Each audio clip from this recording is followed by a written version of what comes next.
Hello and welcome to the Deep Talk Podcast, a podcast and community dedicated to learning, growing, and connecting more deeply with ourselves and one another. I'm Madison Brandt, your host. Let's get started with this week's Deep Talk.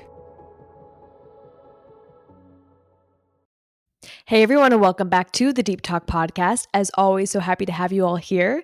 Today I have Anna Vatuone on, who is an author, a personal brand expert, a storytelling teacher, and I actually found her on TikTok because she creates these beautiful storytelling like posts where she shares a lot about her internal experience. She shares a lot about her experience, especially with loneliness over the years. And I knew I wanted her to come on because that's a topic I have found really important. It's one that we don't talk about a lot, but it's one that I find that we need to because many people feel it. And so in this episode, she shares her experience of growing up feeling lonely, feeling not desired romantically, and how that manifested into her adult life.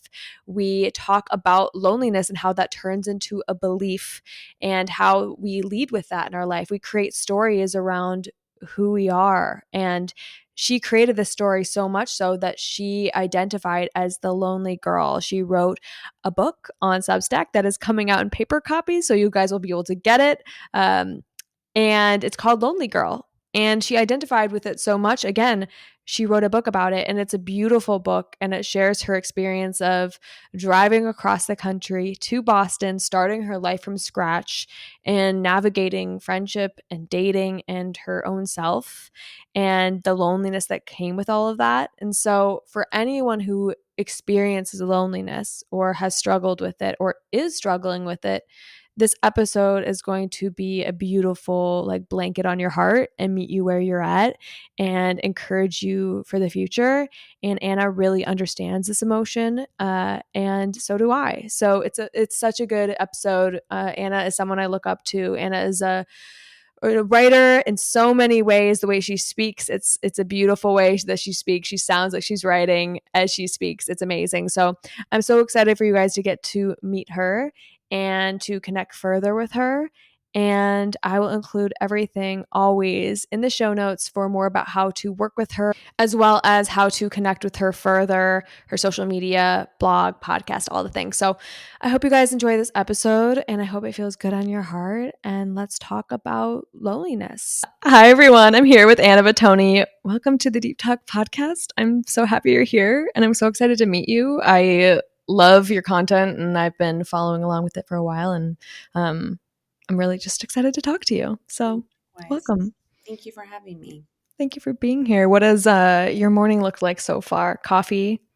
Yeah, I am reading a book that we're reading in my book club this month, The Handmaid's Tale. Yes. And every month in our book club we have a theme. And so last month was memoir, and this month was like dystopian. And I've nominated The Handmaid's Tale for months, and it never gets chosen. And finally this month it got chosen, and I was like, praise be. If you watch The Handmaid's Tale, you know that term, praise be. But yeah, I watched the whole series, all 6 seasons of it with my husband. We watched it over the course of like 3 months. It was excellent, like such a good show, but Yeah. something that you like it's not enjoyable. It's not like a pleasant show. So I was not sure how the book was going to be, but it's so Yeah. good, and I'm really enjoying it. So I read that this morning, or not the whole thing, but part of it, and just worked on a Substack post, and now I'm here.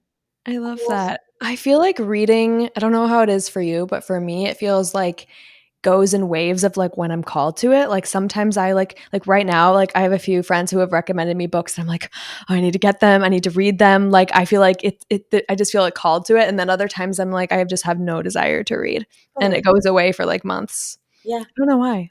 I mean, I think that's the case for so many people. I go through that too. I find that I really enjoy listening to fiction and read more or complete more Yeah. books if I'm like walking and listening.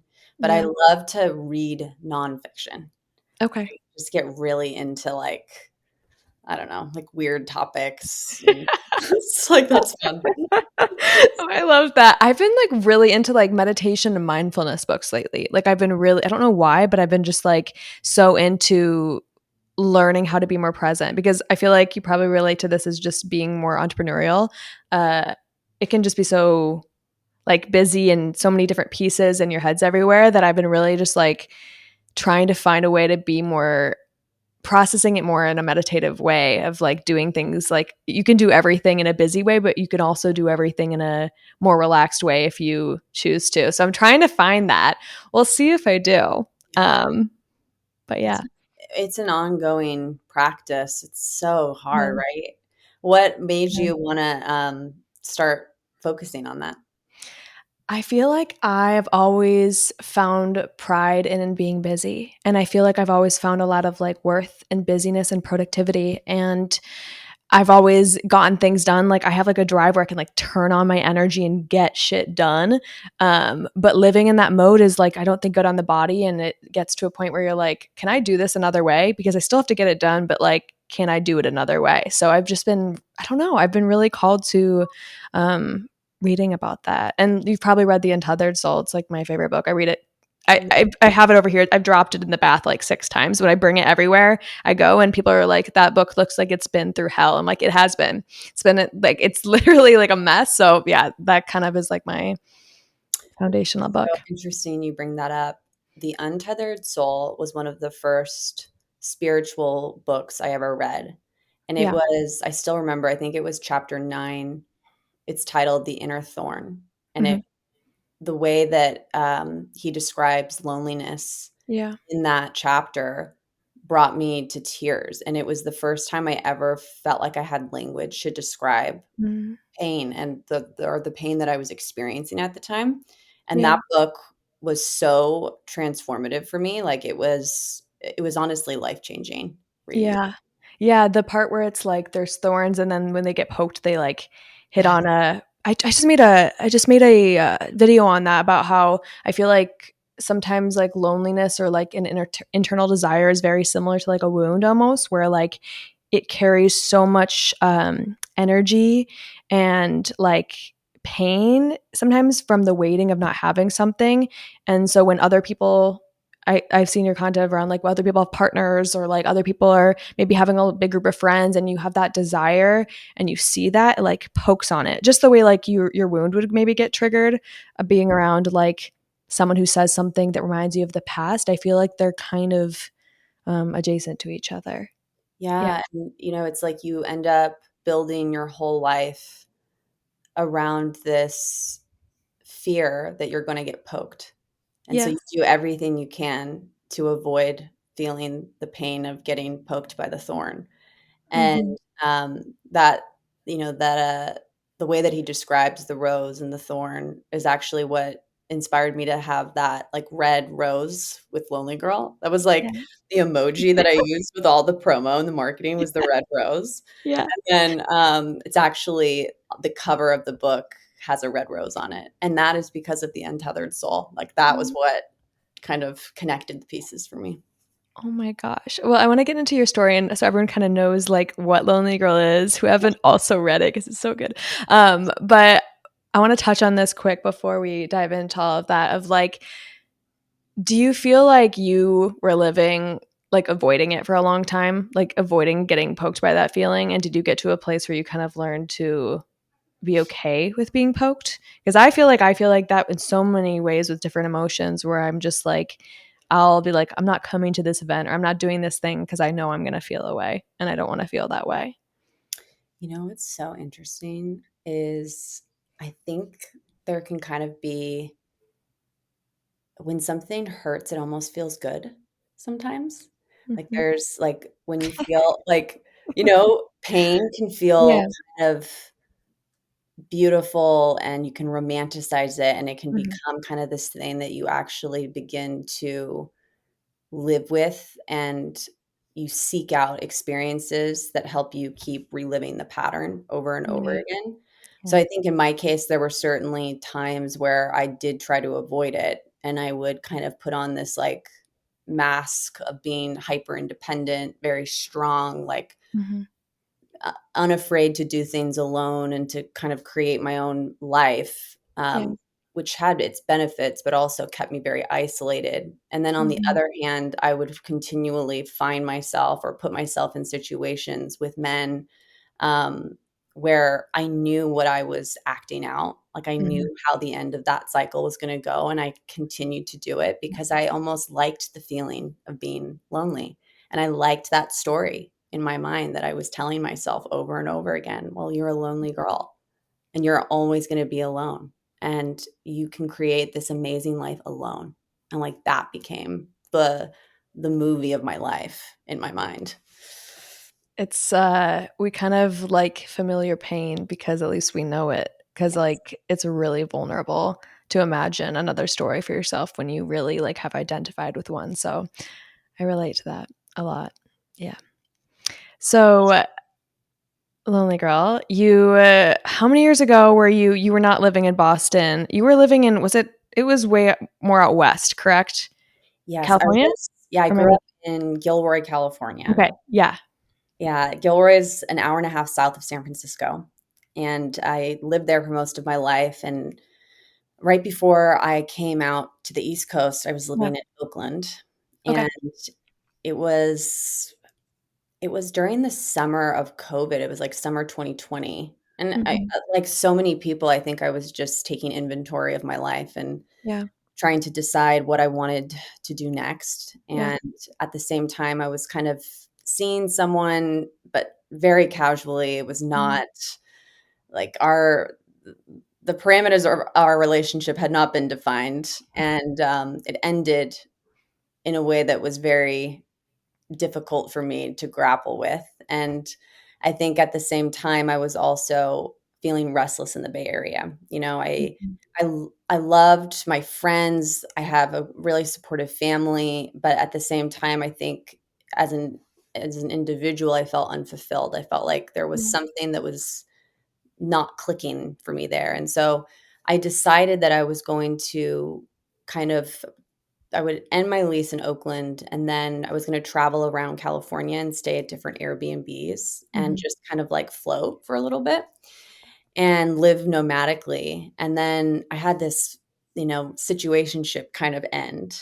And I just remember thinking, I'm like, I want to get the hell out of California. I want to get as far away from this man as I possibly can. And then my mind goes from 0 to 100. I'm like, I'm going to drive to the East Coast. So Like, 0 to 100. I was like, we're going full send. I'm like, I'm not going to I'm not going to Southern California. I'm going. Yeah. And I think I was staying at my friend's house at the time, and I like woke up on Thursday morning. I remember it was a Thursday, and I walked downstairs and I found her at her Nespresso machine. She was making coffee, and I was like, Erin, I'm going to drive across the country. And she's like, what? When are you leaving? And I was like, I think I'm going to leave in a few days. And she was like, whoa. And I did. I left on a Monday, like a few days later, and started driving. I did not have like a destination. I didn't know where I was going to go. I just knew that I wanted to see the East Coast because I'd always wanted to see it. I wanted to see the leaves change color. Mhm. And it just sounded really beautiful in my mind. So Yeah. I started that road trip. I was very close to turning around on my first night. I was the first place I stayed was in Reno, Nevada, and it was Mhm. about 4 hours away from where I started in California, and I got in kinda late, like 1 or 2 in the morning, and I just checked into this very grimy casino kind of in the middle of nowhere. I just found something on a really fast on Hotel Tonight and was like, "All right, I just gotta, do this." And, it was COVID too. It was weird times Yeah. and right in the middle of the pandemic, so people weren't traveling either, and I just remember checking into this hotel and being like, "This is ludicrous. I should not be doing this. It's so irresponsible. I've got a business to run. I can't just be traipsing around the country." Yeah. And I kind of made up my mind that I was gonna go back the next day. And, so the next day comes around and I wake up, the first thing I do is call my mom. And I tell her, "Mom, I think I'm gonna come home. Like, I think this is a really irresponsible decision." And she said, Anna, you are always welcome to come back. You always have a place here, but I don't think that's what you really want." Mm. And I think the question you have to answer is, where do you want to belong? Mm. And I was fully shocked because I thought she would tell me to turn around.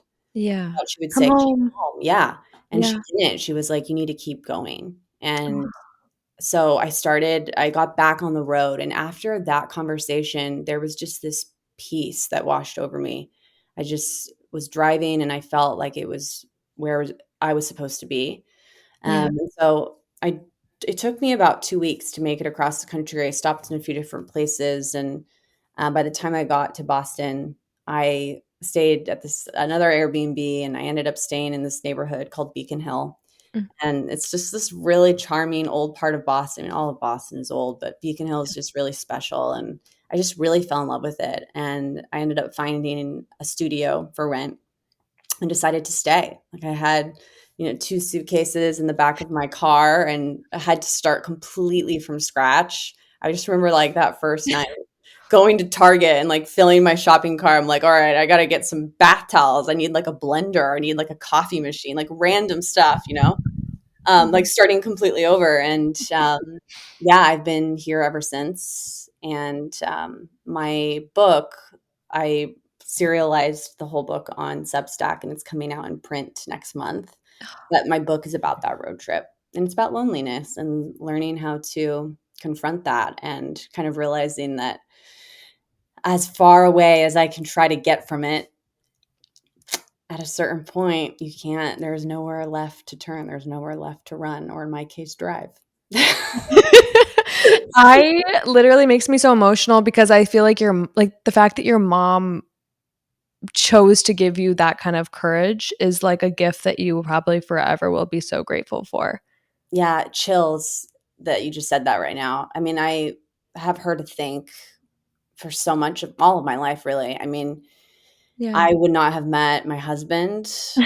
I would not have made it to Boston. Yeah. It's just I would have had a completely different life. And sometimes you just need that one person to like believe in you. Cause I feel Yes. like as a mother, it's very like, I feel like I'd be like, the best thing for my kid, like, come home to mom. I'm here to help you. I'm here to love you. But like, sometimes that's not what actually is the best thing, even though you don't want to see your kid like go through loneliness and pain of starting Mhm. somewhere new. Like as a mom, imagining you, like I imagine you like in your empty apartment with nothing. I'd be like, no, like come home, like, and just the fact that like she gave you that bravery and that you like took that forward in peace and did so much like alone, like by yourself, like it just, I don't know.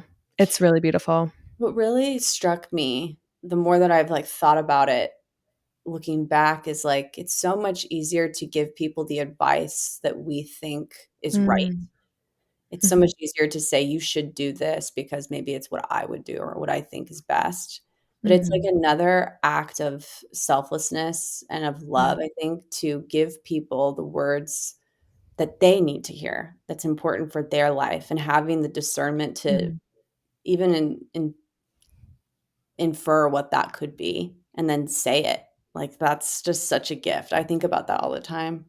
It's true, like attunement. I think attunement is like one of the biggest forms of love because you're really like sensing what other people need to hear. Like I even have I was noticing that yesterday. I was talking to one of my friends who was struggling with OCD and she gets really like in it, like she'll really take people's advice and overthink it. And so I really notice even with her, for an example, I'm very non-biased and like try to give her a lot of space to figure out her own stuff. And just with anything, it's just I think that's exactly what you needed was the words of like there's safety here and there's permission to go and there's no control on anything to like give yourself permission to flow because I think that that's what you were wanting to find something but not feel the pressure to like have it be certain. So, Yeah. My editor, much later when we were going through the edits for Lonely Girl, she asked me, she was like, it's so interesting that you felt this like deep loneliness mm, when we look at your life. It's like you have such a supportive family. You mhm. have like strong friendships, and yet you Yeah. still felt lonely. Yeah. And, um, why is that? And she like really questioned me about that. And I think because I had the support from my parents, it Yeah. gave me the confidence to drive across the country. Yeah. Had I not felt supported emotionally, I don't think I would have taken that leap. Yeah. And also, I think the loneliness that I was feeling or describing and had always been like just, being Mhm. poked with all the time had so much less to do with um, being in close proximity with people or not feeling emotionally supported by friends and family, and so much more to do with not feeling desirable, not feeling beautiful enough, not having romantic relationships. And it was Mhm. so much more about, yeah, like beauty and being enough and feeling wanted and being chosen. And Mm. yeah, I mean, just looking back, I'm like, wow, I had everything that I actually was craving, but it just wasn't in the way that I thought it was supposed to be. Emotions are interesting because if you sit with them, you can always find that they're always like a little bit of a sidestep over from what you think Mhm. they are. Like loneliness could be a lot of things. It could be you having a lot of surface friends, but no one who really is intimate with you and you don't feel that part of you fulfilled. It could be like what you just shared. It could be like you're romantically lonely, you're platonically lonely, you are alone in a new city. There's just so many different ways to feel things. And Yeah. that's a very nuanced. So when you were in Boston and you moved there, what was your experience like with dating and like romanticness? Like when it came to feeling like you weren't desired and everything, did you have experiences there that like highlighted that for you? I think a lot of the pain of feeling undesirable or not beautiful stemmed from high school, junior high. Mhm. Like it was like old wounds. Yeah. Um and college really there. And I think as I got older, I wasn't up against the same feeling of rejection that I was as a young girl, Yeah. because I was changing but I was still telling myself the same story that Yeah. I was. And so actually when I think back to dating in Boston, everyone I met and actually went on dates with, all amazing people, Yeah. all really great people. I think looking back, it's like nothing was inherently wrong with those relationships or experiences. It just none of them were my person, Yeah. and totally fine. It wasn't like anything was bad. It was just like we weren't compatible in the way that I was yearning for. And so I think also too, it's just this impatience Yeah. and wanting to fix something that's not broken. It's just more Yeah. a matter of it just hasn't come yet. Hmm. How did you navigate the waiting? Like, did you spend a lot of time alone? Did you search Mm. friendships? Did you travel? Like, how did you be in that space? It may have been imperfect too, but how are you in it? I remember seeing this, TikTok. I'll have to find the handle and share it with you, so maybe you can Yeah, put it in the show notes so people can find I it would love to. because she's amazing. I just forget that her actual handle, but, she posted this video. She shares a lot of dating advice, and she said something along the lines of, like, "Don't it's not a numbers game." Like, if you Mm, go on 20 plus dates, that's not gonna guarantee that you find your person quicker than if you were to go on, like, 1 to 2 quality dates. And that hit me like a ton of bricks because I had been thinking of it in terms of, quantity. And so if I had a free Friday night, I would try to fill it. I'd try to go on a date. And dating and using apps like Bumble or Hinge became a way for me to get like a rush of dopamine. It became like a quick fix if I were feeling restless or bored or lonely. And so it wasn't the intention of dating was more so to fill a hole, and it wasn't to actually date to find real steadfast love. And I think when I came to terms with the fact that I didn't want to date casually. I wanted to date for love. I wanted to date to find a partner in life. And once I became clear on that, it was like, okay, then what do I actually need to do, or how do I think about this differently so I can get closer to that? And hearing her advice was a light bulb moment for me. And so I stopped trying to like date to fill a void. And it was more like, I'm going to keep putting my feelers out there. I'm going to say yes to things that feel intuitively like right. But I'm Mhm. not going to just go on dates to go on dates. And so I would just be really, I just was way more mindful about it. And shortly after that, I actually met my husband. That is so crazy. It's interesting because I feel like you get so much different dating advice, and one of them is it's a numbers game. Um, I kind of feel like, though, it's like an energy game in a Mhm. different way. Like, I feel like whenever I've met people in the past that I've dated, it's been like, I don't know, I was doing the things that I loved. I was in the right energy at the time. And it's kind of almost something that even if you do use a app, or even if you do use an app, it's still, I almost feel like, just as random as you're out in the world. Like, it's Yeah. just like an energy thing, that you're channeling through the apps as well. So it's interesting because I feel like I felt like that, and a lot of my friends feel like that. Like, you just need to go on like a date a week, 2 dates a week, keep going, Mhm. going, going, and then you go on like 100 dates. Like, I've been on so many dates. Like, I've been on so many dates on dating apps, and like, it doesn't really make a difference. Like, The other thing I want to add too is just it's not like I in no way am I saying don't go on dates, because sometimes the intention is just to go and date.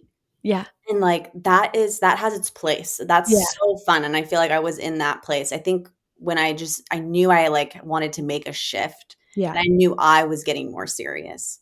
And so then mhm, I had to change how I was approaching dating. And it yeah, took me a little while. But also, Madison, I just was reminded that one big shift too was learning about my human design. yes, Do you know yes, your human design?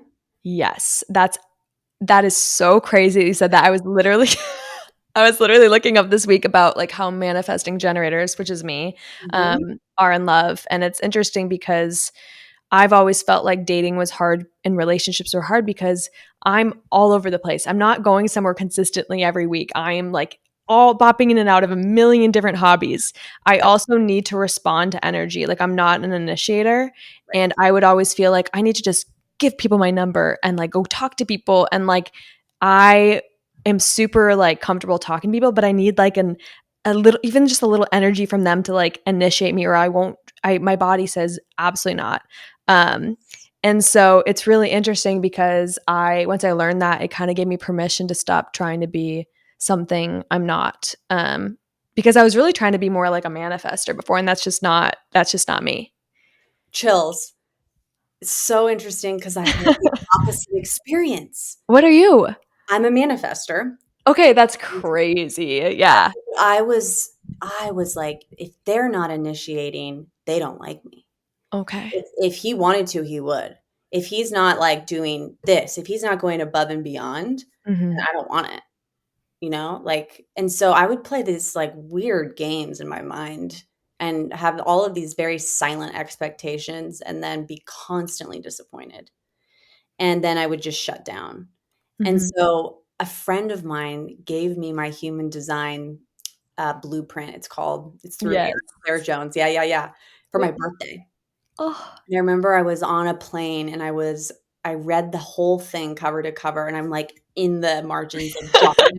I'm like, oh my God, like, oh my God, like all these downloads. And I remember one part of it was like, you are meant to initiate. You are meant to make the first move in business, in relationships, especially with romantic relationships. Hmm. My jaw was on the floor. I couldn't believe I was reading this because my whole like dating life, I was doing the complete opposite. I was like waiting for people to come to me.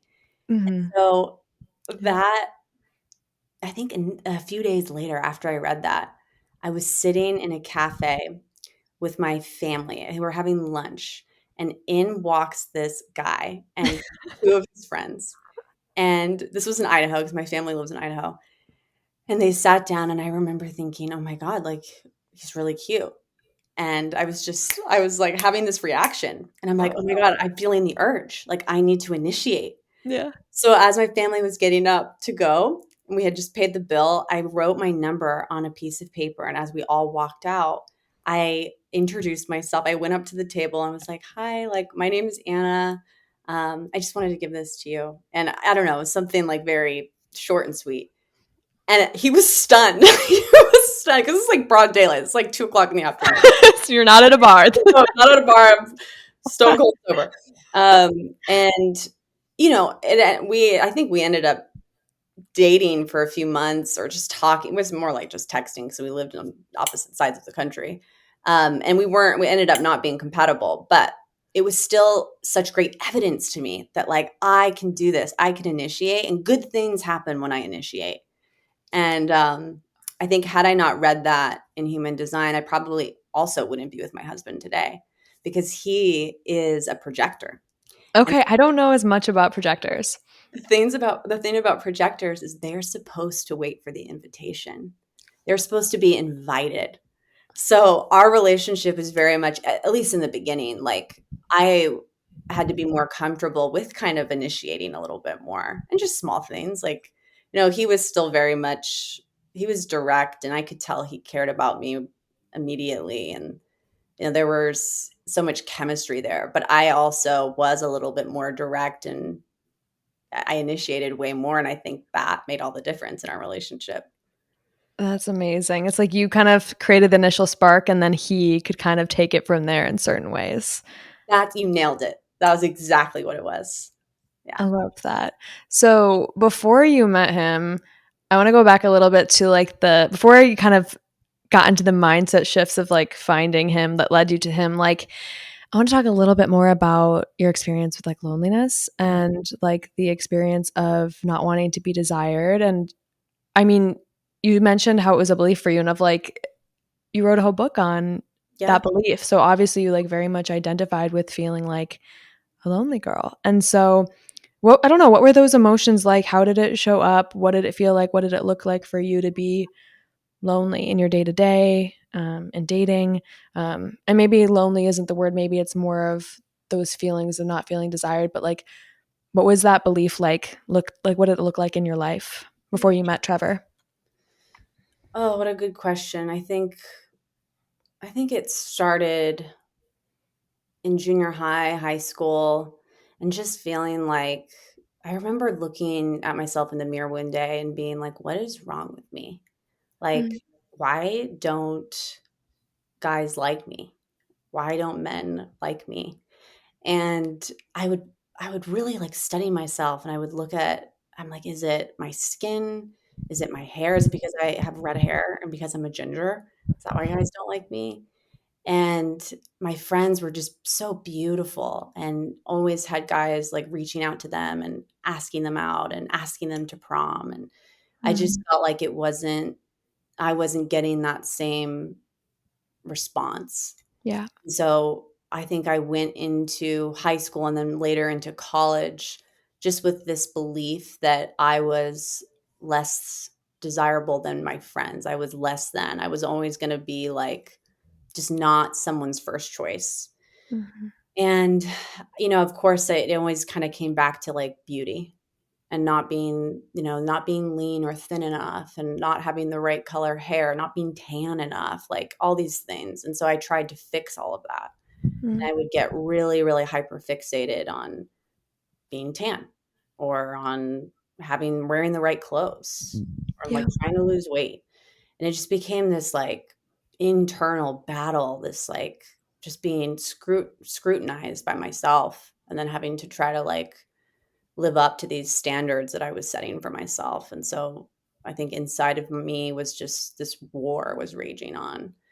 Um, and I think ultimately, as I got older, as I left college, I started taking pride in being able to actually initiate the things that I wanted in my life.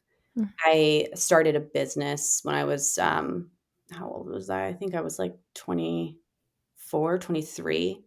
And it was pretty successful, like, out of the gate, and I took a lot of, like, pride in that because I had felt so insecure in so many other areas of my life, but that was, like, the one thing that, like, I did this, and, like, Yeah. I'm writing my own paychecks, and, like, I can live and work anywhere, and that felt really good.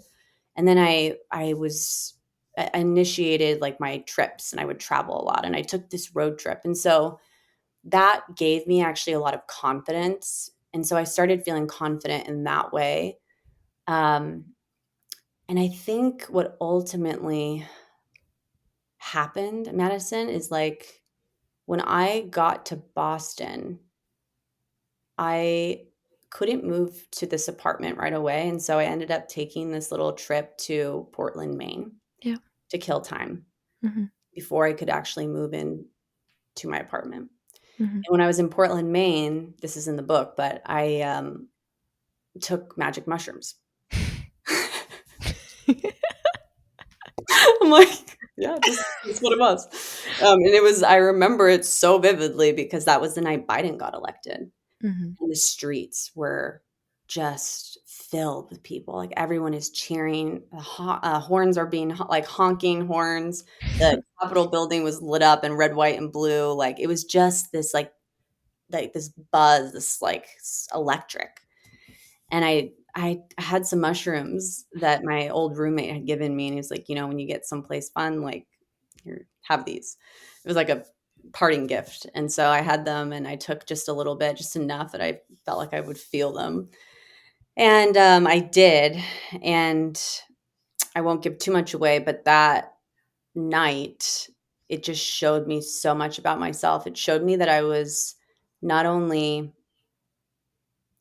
living out this, like, old story, but it showed me all the ways that it was tainting every single conversation with people. Like, I was already assuming what they thought about me before they'd even, like, before we'd known each other for 2 minutes. Like, Yeah. it just clouded every area of my life, and the mushrooms helped me to see that. It was like I could finally step back and be like, "This is not true." Like, the way that I see myself is not real life. Yeah. Like, and so that was life-changing, and then I think slowly it just took time to rewrite that story. And Yeah. I just had to kind of, like, still it was like every time I met someone new, I had to really, like, um, challenge myself not to shut down and not to be closed off. And it took Yeah. actually, having a close friend in my life, she really helped me, actually, with Trevor too. I mean, with Trevor, I even was, like, wanting to shut down and close off, and she was the one who was like, "No, stay keep texting him, like, stay open, like, don't just assume." And she, like, really pushed me, and I honestly, like, thanks to her, I don't even know what Her could have. and your mom, like No, it's like the people in our lives who have the courage to speak truth to us. Like, I don't know, that life-changing. No, that's amazing. And I also kind of was like looking at your story, like I think I can relate to like, you have those friends that are like really beautiful and they're getting all the attention growing up. And I think looking at your life, like you've taken a different path. And I think that that's also lonely as well. Like you are obviously like an entrepreneur and a writer and you are pursuing different things. And so I think that too, sometimes people's journeys are getting, the marriage early and getting attention and doing whatever. But I think sometimes taking a different path too can feel lonely in its own way and make you feel different and make you feel weird. And it's hard to not identify with that. It's hard to not identify with all of those feelings, loneliness and being different. Yeah. Yeah, totally, not being cool enough. Yeah. That was always a big one. Yeah. I'm just not I would say, like, I'm just not cool. And so, like, how did you learn to like you said you had your friend give you courage and everything, like, start to Mhm. just embrace, like, who Anna is, like, who Yeah. Anna is, even if not all the fratty men are, like, obsessed with you, like, learning to Oh, just embrace that you literally, I'm like, "Boy, yeah, have I tried." just thinking about that. Madison, I seriously remember one time I was, like, on a party bus when we were going to a winery, and I was like making out with this guy, and he was in a frat, and I was like sitting on his lap. And I remember him looking up at me and being like, I don't usually like go for girls like you. And I'm like, what do you mean? And he was just like, and then he described as like ideal woman. And I was just like, I wanted to throw up in my mouth, but of course I didn't say anything. I was like, uh-huh. Mhm. Mhm. It's so bad. I've tried too hard with those. It doesn't work. No. It's not happening. That's so funny. The sitting on the lap thing is so vivid. Oh, So vivid for me. it Can't. is. But yeah, I think it's easy to make it a belief about yourself to really feel like I am this story. But you have those experiences. It's hard to not take those experiences through that lens, especially when you're younger. Of like, guys don't like me. I'm not beautiful. This happens, whatever. So it's like not really your fault that you felt a lot of these ways, especially internalizing them when you're younger. But I think as you get older, you can learn because you're an adult and your brain's online more so. You can really give yourself what maybe you didn't have the skills to give yourself when you were younger of like, how do I download those stories now? And like, what can I tell myself about them? And like, what Mhm. did you start telling yourself like differently? Like, if you did, of like how you started to reshift the narrative. I think what's interesting is so much later through the process of writing Lonely Girl, I honestly did not realize this until I wrote the book, Yeah. which was after a while, loneliness became a choice. It was Yeah. something that I was choosing. I was choosing that identity. I was choosing to be lonely. And I think ultimately there probably wasn't one thing that helped Yeah. me get out of that thinking. I mean, uh, it was probably a series of things, learning about human design helped. Yep. The moment with the mushrooms, like having people in my life, like just Yeah. speak into me, Yeah. that all of those things combined, like helped me to kind of wake up from this mental movie that was on. I had to turn the movie off and like live my real life. I Hmm. talk about that a lot in the book. Like it was a movie. I would be playing out this role, Hmm. and it became very beautiful and romantic in my mind, like Lonely Yeah. Girl. And how that can kind of the melancholy, like the longing can be its own sort of like beauty. Hmm. And I just remember feeling like I don't want this anymore. Like I want to find my partner in life. Like I want to have that. That was important to me. And I think Yeah. also too admitting that, because it's way more sexy and heroic and like honestly cool, I think right now, to be a single independent woman. Like that identity is cool. And Yeah. I got a lot of positive reinforcement through social media Hmm. when I was acting that part. Not acting, I think that was me in many ways and still is me in many ways, but I got so much positive reinforcement that then when I did meet someone and I did like kind of change in a lot of ways, I actually lost a lot of people. And I think Wow. people were upset. Like it just yeah, the social media aspect of it is like a whole nother layer in this. Yeah, totally. I mean, yeah, when you change like your narrative of yourself, the people that you meet through that narrative are gonna not maybe be able to relate to you or connect to you. Yeah. But that's not really your responsibility. Like your responsibility is to like heal and find who you Mhm, are. And mhm. I think it's really brave that you opened yourself up to love because I think desire, like I said, is so sensitive to like actually open your heart and be willing for like the pokes to come and the pain to come. It's a really brave choice, but I feel like it's kind of like that final choice of like I'm willing to have my desire be open and raw and be willing to be touched because like I believe in it and it's really vulnerable. It's a really vulnerable choice. Yeah, it makes me think about the things that we want and the cost of having them. Yeah, they hurt. It hurts. Like with love, the cost of that, of finding or wanting to build a life with my partner. Yeah. Cost of that was learning how to stay open. And that is the cost today too, is staying open when it's so much easier to shut down, to get constricted, to isolate, to just like want to pull out of whatever feels uncomfortable.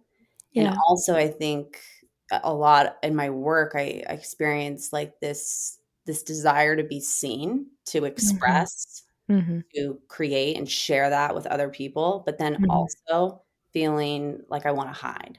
Like Oh, I don't always. want to put this stuff out anymore because the pain of being rejected is too great. And It so it's this constant like yo-yo, yin and yang. I know I just made a whole, like, episode on that of, like, how our desires are just, like, the most tender things in the world because opening up is what you want, but you also sometimes just wanna close over it because it's protects it. You're, like, trying to protect it. You're trying to protect the greatest thing to you, and if you want love, it's a huge desire. It makes sense. You wanna, like, wrap your arms around it and be like, "This is mine. I don't want anything to touch it. I don't wanna feel the pain."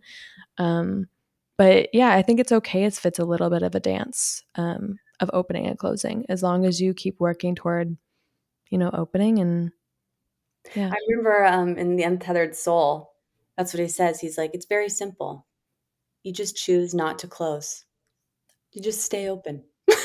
And I was like, damn, when it's simple like that, but my brain's like, but maybe this, and it could be this. And he's like, no.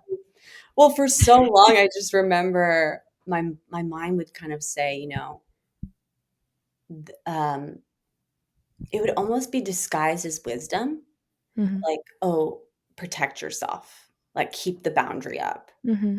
like don't put yourself in situations where Yeah. this person doesn't want you, or don't put yourself in situations where you're oversharing, where you're being Yeah. too vulnerable online. Yeah. And I think the part of us that is trying to protect us, that is coming from somewhere good, and I always want to acknowledge and honor that in me. Mm. But at the same time, a lot of it is fear. And I think the hardest part is being aware of that and conscious of that fear and proceeding anyway, Yeah. even when it's coming up. I feel like it's easier to blame like something not working out too on not having tried and like giving up and then actually trying and feeling the vulnerability of like the rejection of I tried and it didn't work out. Like that hurts a lot more than blaming it on like Yeah. I didn't try, I didn't care. Um, so Mhm. yeah. Do you feel like with my last question for you, I guess, is like now having met your partner, like you're on the other side of that loneliness, and I think something I feel like I've really gathered that I relate to you a lot on. I feel like you're such a deep feeler. And I think as a writer, it's like your heart yearns for those deeper emotions and love and that thing. And so when you like found him, like what do you know now about the loneliness and like the waiting and just the entire experience? Now that you guess you're kind of like on the other side, like you found your person. Mm. I think I just, because of the movies, I always thought it was going to be one way. I thought it was going to be like intoxicating. Hmm. And when I met Trevor, it was so steady and Hmm. so grounding and peaceful, almost to the point that I wondered if it were too peaceful. Like, is there, where's the drama? And but also how nourishing that felt. Like what a relief that felt to stop and just to be in stillness and like Yeah. feel that I was where I belonged and where I wanted to be. And yeah, it did not feel like anxiety. It did not feel like I was wondering or longing or aching. It just felt like this feeling of being content and at ease. And it was such a foreign feeling to me. Yeah. Um, and also I think what comes up is just loneliness. Any difficult emotion is it can be just a feeling. Hmm. And that is what the untethered soul shares too, is that we can let feelings pass through us and they can just be momentary. And if we choose not to tell stories about it or not create stories in our mind about what it means or Yeah. why we're experiencing it, then it can just be something that comes and goes. It doesn't have to become an entire belief system. Yeah. I love that. And look at you now. Like your story is very different. Your Yeah. world around you is very different. You're married. Mhm. Married That's gal. crazy.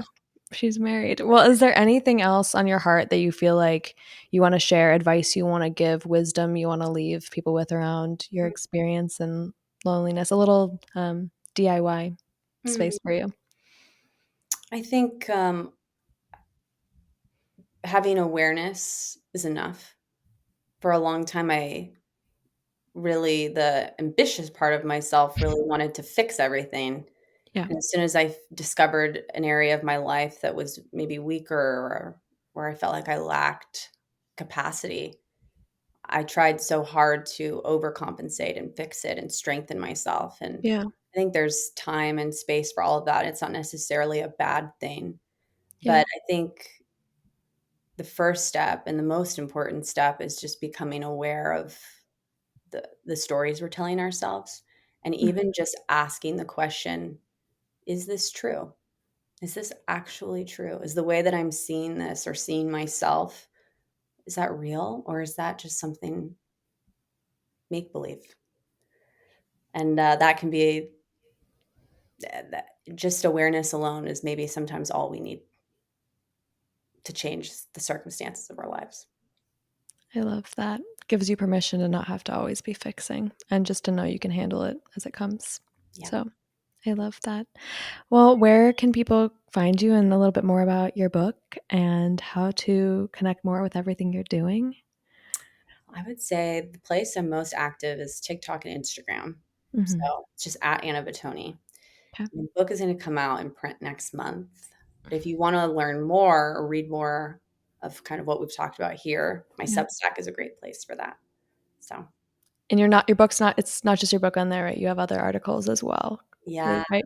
yeah. Okay. So I share pretty much every week, just like reflections and stories, and it's just all the things, all the emotions under the sun. I love it so much. Well, thank you so much for sharing your story and being vulnerable. And I'm just so yeah, I'm grateful for your work. You really are doing such a different thing by literally sharing like your entire self online. That's really hard, but I know that like it's so needed. I feel like I've needed it, and it's making a difference. So I appreciate you and thank you for being here. I had so much fun. This is great. I enjoyed it.